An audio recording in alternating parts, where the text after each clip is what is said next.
ever find yourself stuck in the middle of the sea?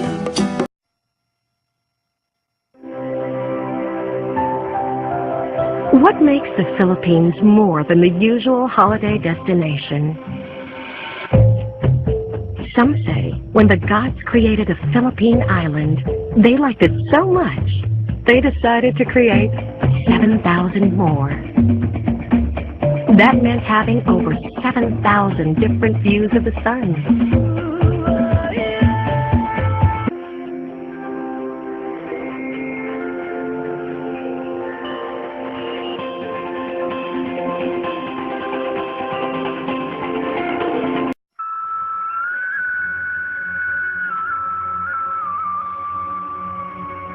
There is an old myth that the Philippine Islands were formed by a battle between sky and sea.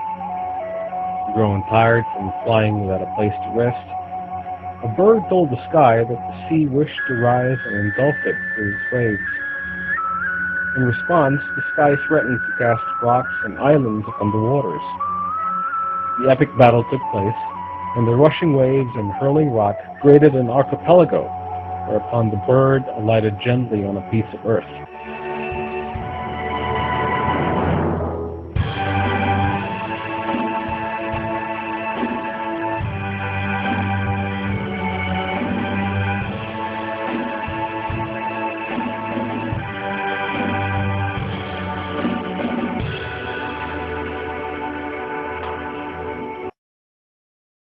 This mystical story shows the beauty of the Philippines that is seen in its natural formation and in its people, who have a sense of serenity much like the resting bird. Located in Southeast Asia, the Philippines are just slightly larger than the state of Arizona. However, it's home to about 16 times more people than its U.S. counterpart. The people of this exotic archipelago live within the 7,107 islands, of which 11 of the largest islands cover 90% of the land. The islands are divided into three main groups. Luzon is the major island to the north and home of the capital Manila. The Visayas is a cluster of islands in the middle of the archipelago. And to the south lies Mindanao. Being just north of the equator gives the Philippines a tropical climate which provides a perfect setting for a variety of activities. Relax at one of the many beaches, hot springs, and waterfalls. Enjoy ideal locations for scuba diving, a variety of surfing spots, sailing, peaceful hike in the mountainous terrain, or rowing through underground caverns.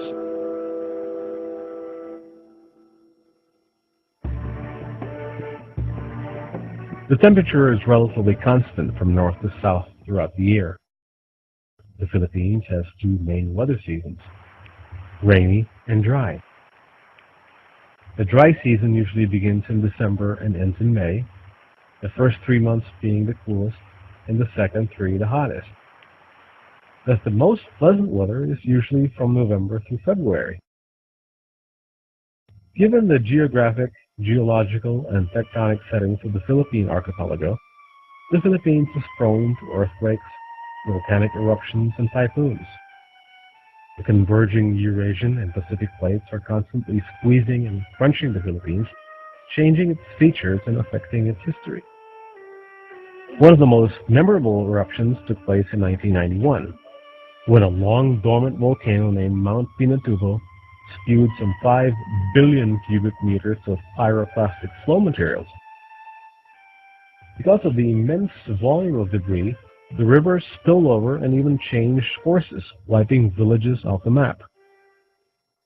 Floodwaters inundated large areas, turning them into economic wastelands overnight. The eruption also triggered the displacement and eventual evacuation of employees at the 2 U.S. military bases, the Clark Air Base and the Subic Naval Station. Pinatubo has come to be synonymous with the erratic climate changes worldwide that proceeded from Pinatubo's effect on the atmosphere.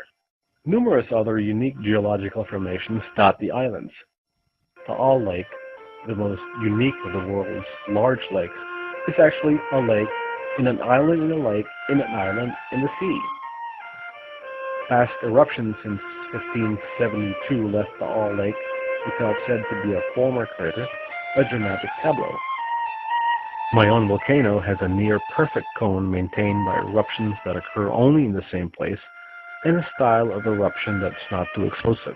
The famous Chocolate Hills provides a striking panorama of more than 1,000 dome-shaped hills rising out of the ground. Standing shoulder to shoulder, one behind another, might seem more the endeavor of human hands than of nature. These limestone formations are thought to be formed some 2 million years ago when the area laid underwater. As the movements of waves and currents carried particles of coral, shell, and silt towards the shore, fine layers formed upon layers, creating mounds and formations. Over a very long time, these formations eventually rose above the water, while constant rainfall and currents sculpted ridges and channels throughout to define the hills as they now exist. Then there is what is referred to as the eighth wonder of the world, the Banawe rice terraces. Carved into the hills using primitive tools and bare hands, the Ifugao tribespeople constructed the terraces for the sole purpose of feeding their people. More than 2,000 years later, the architectural design remains breathtaking.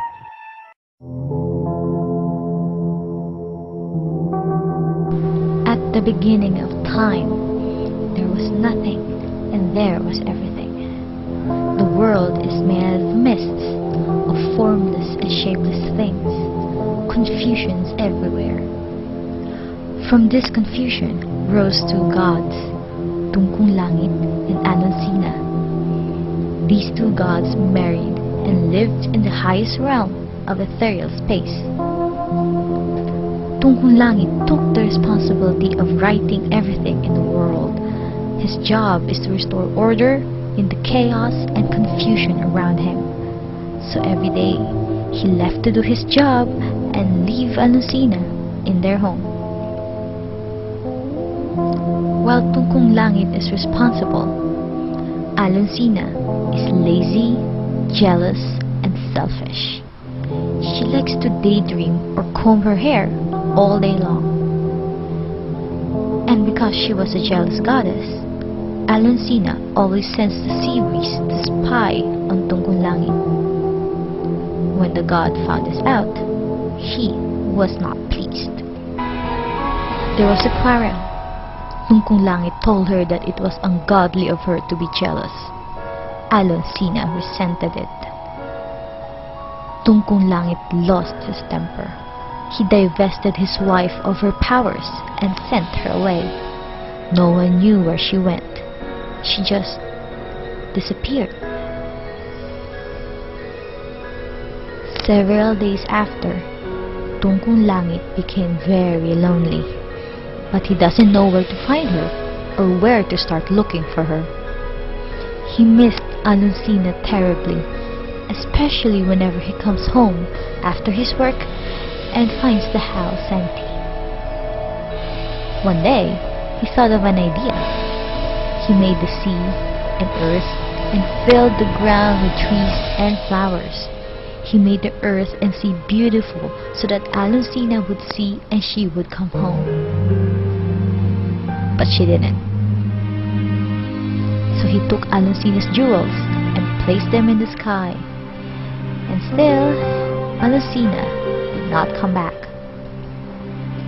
Up to this time, Tungkung Langit lives alone in his palace in the sky. When it rains, it is said to be Tungkung Langit's tears, still longing for the return of his beloved Alonsina.